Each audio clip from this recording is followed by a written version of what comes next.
Hello বন্ধুরা, সবাই কিরম আছেন? আশা করি সবাই ভালো আছেন। এস গড ফার্মিং থেকে সবাই স্বাগতম। বন্ধুরা, আজকে আমি আলোচনা করাম মানে একটা নতুন কেস নিয়ে। বন্ধুরা, এই যেই ছাগলটা দেখতে পাইতেছেন আমার নিজের এটা খামারের ছাগল, নাকি ব্ল্যাক বেঙ্গল পাঠা। বন্ধুরা, এই ছাগলটা একটা সমস্যা বহুদিন ধরে ফেস করতেছি। বন্ধুরা, এই ছাগলটার মানে কাশির সমস্যা।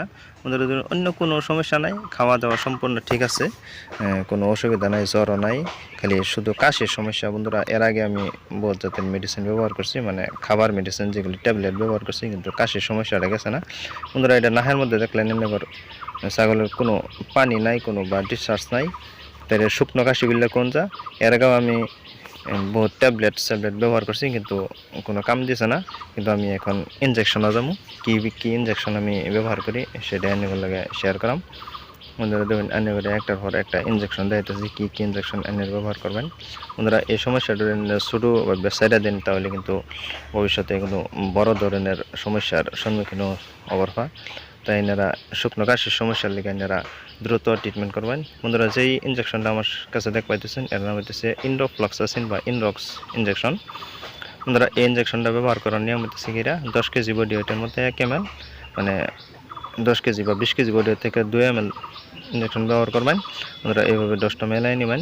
তারপরে যে ইনজেকশনটা ব্যবহার করবেন এটা হচ্ছে বেলামাইল ইনজেকশন। বন্ধুরা, এটা একটা ভিটামিন বা সিপিএম বললে কোন যা, এটা লিভারের মধ্যে যদি কোনো এফেক্ট হয়, এরা যে ইনরোফ্লক্সাসিন ইনজেকশনটা দিবেন, এটা খুব কারা ইনজেকশন, তাই লিভারের মধ্যে কোনো ইফেক্ট হইতে পারে, তাই এনারা সঙ্গে বেলামাইলটা ইনজেকশনটা ব্যবহার করবেন। বন্ধুরা, যে কোনো অ্যান্টিবায়োটিক ব্যবহার করলে তার সঙ্গে এনারা বেলামাইলটা ব্যবহার করবেন, কারণ লিভারের যদি কোনো ক্ষতি না হয়।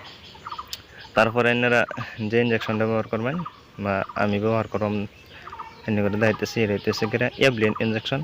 বন্ধুরা, এটা ব্যবহার করার কারণ হইতেছে গিয়ে, যেহেতু শুকনো কাশি হইলে গলার মধ্যে একটা অ্যালার্জিক রিয়াকশনও, তাই অ্যালার্জি যেটা কি খুঁজলি এটা কমবার লেগিয়া, তাই অ্যাভিলিন ইনজেকশনটা ব্যবহার করাম। বন্ধুরা, দেখুন আমি কীভাবে ব্যবহার করি।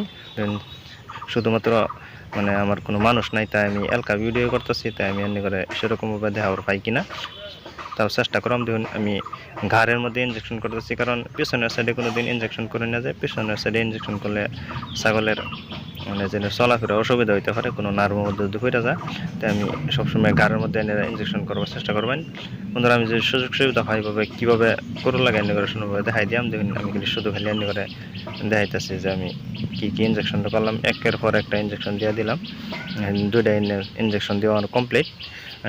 তৃতীয় ইনজেকশনটা আছে, ধরুন এইভাবে আমি কি সুন্দর করে ঢুকিয়ে নিয়ে ধরুন পুশ করে দিলাম, কোনো অসুবিধা নাই। ইনজেকশন দেওয়ার পরে সুন্দরভাবে রাফ করে দিলাম, কোনো অসুবিধা নাই। বন্ধুরা, দেখুন খালি শুধুমাত্র এনে করে কী মেডিসিন আমি বা ইনজেকশন ব্যবহার করলাম সেটা নিয়ে আলোচনা করলাম। ধরো প্রপার এনে করে কীভাবে করো লাগে, কী হিসাবে করো লাগে, কোন জায়গায় করো লাগে, এটা দেখাইতে পারলাম না, কারণ আমি নিজে হালকা ভিডিও করতেছি, কোনো মানুষ নাই আমার সঙ্গে। আর বন্ধুরা, আইন করে যদি কোনো সেরকম যদি মেডিসিনের বিষয়ে যদি কোনো অভিজ্ঞতা না থাকে, তাই এরা নিজে এইগুলি ইনজেকশন বা মেডিসিন কোনো দিন ব্যবহার করে না যায়, কোনো ভেটেরিনারি ডাক্তার বা কোনো উচ্চ খামারের সঙ্গে পরামর্শ করা, তাই তারপরে এনে ব্যবহার করবেন। যদি কোনো আর যদি মেডিসিনের বিষয়ে অভিজ্ঞতা থাকে তাই নিজে ব্যবহার করতে পারেন। বন্ধুরা, আজকে এই পর্যন্তই। ভিডিওটা কীরকম লাগলো, যদি ভিডিওটা ভালো লাগে তো ভিডিওর মধ্যে একটা লাইক করবেন আর কমেন্ট করে জানাবেন। আমার চ্যানেলে যারা নতুন আছেন আমার চ্যানেলটা সাবস্ক্রাইব করে রাখবেন, অল নোটিফিকেশনটা ক্লিক করে রাখবেন।